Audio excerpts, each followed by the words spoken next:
High dear learners, আশা করি তোমরা সকলে খুব ভালো আছো। সো আজকে তোমরা যারা মাধ্যমিক পরীক্ষা দিয়েছো, তো তোমাদের বাংলা পরীক্ষা ছিল, আশা করি তোমাদের এক্সাম খুবই ভালো হয়েছে। তো আমি তোমাদের সামনে এখন হাজির হলাম মাধ্যমিক প্রশ্ন নিয়ে। তো এমসিকিউ কোশ্চেনগুলো আমি তোমাদের এখন সলভ করব এবং প্রশ্নগুলো আমি অ্যানালাইজ করে দেখিয়ে দেবো। চলো দেখে নেই।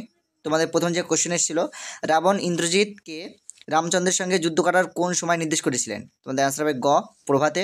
নাম্বার 2, বিখ্যাত লেখক শৈলজানন্দের ফাউন্টেন পেনের সংগ্রহ ছিল? অ্যান্সার হবে 2 ডজন। ওকে, তারপরে কোশ্চেন, প্রাচীন সুমেরিয়ান বা ফিনিশিয়ানদের লেখনী কী ছিল? সো আমাদের এটার অ্যান্সার হবে ঘ, হাড়। ওকে, নাম্বার 4, কত সালে কলিকাতা বিশ্ববিদ্যালয় পরিভাষা সমিতি নিযুক্ত করেন? অ্যান্সার হবে 1936। চলো নাম্বার 5, বাক্যের অর্থবোধের জন্য পরস্পরের সঙ্গে সম্বন্ধযুক্ত পদগুলি যখন ঠিকঠাক বসে তাকে বলে আসক্তি। আবার তোরা মানুষ হ বাক্যটি প্রার্থনাসূচক বাক্য। নাম্বার 7, ভাব বাচ্চে প্রাধান্য পায় ক্রিয়ার ভাব। আমি তোমাকে বইটি দিলাম, এটি কোন বাচ্যের উদাহরণ? এটা হবে কর্তৃবাচ্যের। অনুসর্গ প্রধান কারক হলো 4 প্রকার, 3 প্রকার, 2 প্রকার। এটার অপশান 2 প্রকার হবে, 3 প্রকার হবে। হ্যাঁ, কোনো কোনো বইতে 2 প্রকার এবং কোনো কোনো বইতে আছে 3 প্রকার। ওকে, সো দুটোই কারেক্ট হওয়ার কথা। সো দুটোই কারেক্ট আনসার। ওকে, নাম্বার 10টা দেখে নেব। বুলবুলিতে ধান খেয়েছে, বুলবুলির সঙ্গে তে যুক্ত হয়ে কী কারক হয়েছে? সো এটা হবে অপশান খ, কর্তৃকারক। ওকে, নাম্বার 11, কোন সমাসে উভয় পদের অর্থ অক্ষুণ্ণ থাকে? সেটা হবে অপশান ক, দ্বন্দ্ব সমাসে। সো এবারে আমরা নাম্বার 12টা দেখে নেব। যে সমাসে পূর্বাদে উপমেয় ও পরবাদে উপমান এবং সাধারণ ধর্মতে উজ্জ্ব থাকে তাকে বলে উপমিত কর্মধারায়। নাম্বার 13, তবু লিখছে লুকিয়ে লিখছে, এইভাবে লেখার কারণ কি? এটা হবে অপশান গ, যারা নেশায় পেয়েছে। নদের চাঁদের বয়স কত? সো এটার অপশান হবে ক, 30 বছর। তো তারপরে প্রশ্নটা দেখে নেব। গিরিশ মহাপাত্রের জামার রং ছিল? সো রামধনু, অপশান গ। আফ্রিকা কবিতা আদিম যুগ ছিল? উদ্ভ্রান্ত, অপশান খ। বহু যত্নে চিকিৎসিতে পঞ্চকন্যা পাইল চেতন, কতক্ষণ চিকিৎসা করা হয়েছিল? সেটা হবে অপশান খ, 4 খণ্ড। ওকে, সো আমাদের এমসিকিউ অ্যান্সারগুলো বলে দিলাম, তোমরা দেখে নেবে। সেখানে 2-এর দাগে যে প্রশ্নগুলো এসেছিলো, যে কোনো 4টি প্রশ্ন উত্তর দিতে বললো। 1 নম্বরে যে কোশ্চেনটা ছিল, তার আমি জামিন হতে পারি, বক্তা কার জামিন হতে পারেন?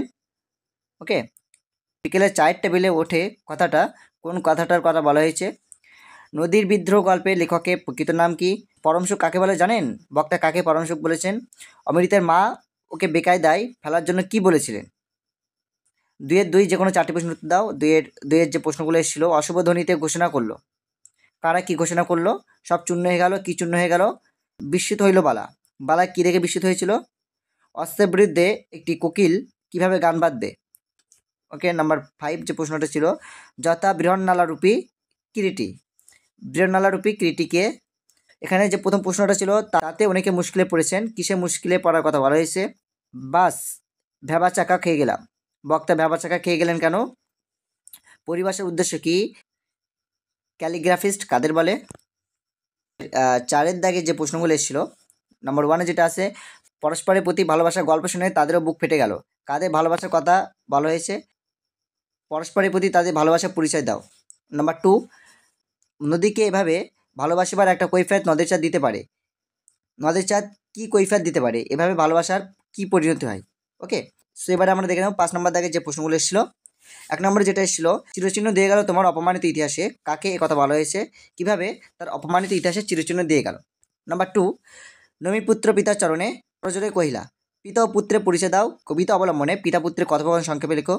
6-এর দাগে যে প্রশ্নগুলো এসেছিল, নাম্বার 1 যেটা আছে, এই দোষ থেকে মুক্ত না হলে বাংলা বৈজ্ঞানিক সাহিত্য সুপ্রতিষ্ঠিত হবে না, কোন দোষের কথা বলা হয়েছে? কিভাবে এই দোষ থেকে মুক্ত হওয়া সম্ভব বলে লেখক মনে করেন?